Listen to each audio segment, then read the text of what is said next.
Genesis chapter 39, New International Version. Now Joseph had been taken down to Egypt. Potiphar, an Egyptian who was one of Pharaoh's officials, the captain of the guard, bought him from the Ishmaelites who had taken him there. The Lord was with Joseph so that he prospered, and he lived in the house of his Egyptian master.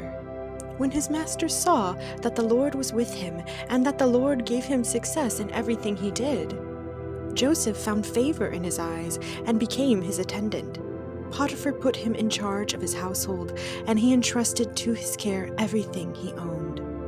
From the time he put him in charge of his household and of all that he owned, the Lord blessed the household of the Egyptian because of Joseph.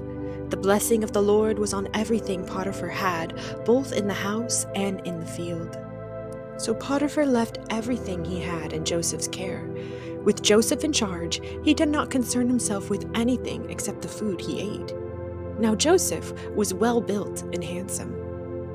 And after a while, his master's wife took notice of Joseph and said, "Come to bed with me." But he refused. "With me in charge," he told her, "my master does not concern himself with anything in the house. Everything he owns he has entrusted to my care. No one is greater in this house than I am. My master has withheld nothing from me except you, because you are his wife. How then could I do such a wicked thing and sin against God?" And though she spoke to Joseph day after day, he refused to go to bed with her or even be with her. One day he went into the house to attend to his duties, and none of the household servants was inside. She caught him by his cloak and said, "Come to bed with me." But he left his cloak in her hand and ran out of the house. When she saw that he had left his cloak in her hand and had run out of the house, she called her household servants. "Look," she said to them, "this Hebrew has been brought to us to make sport of us. He came in here to sleep with me, but I screamed. When he heard me scream for help, he left his cloak beside me and ran out of the house." She kept his cloak beside her until his master came home.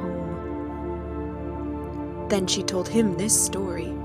"That Hebrew slave you brought us came to me to make sport of me.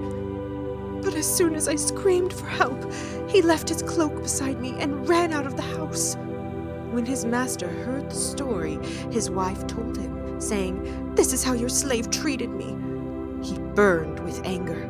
Joseph's master took him and put him in prison, the place where the king's prisoners were confined. But while Joseph was there in the prison, the Lord was with him. He showed him kindness and granted him favor in the eyes of the prison warden.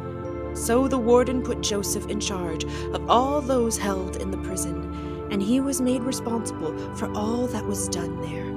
The warden paid no attention to anything under Joseph's care, because the Lord was with Joseph and gave him success in whatever he did.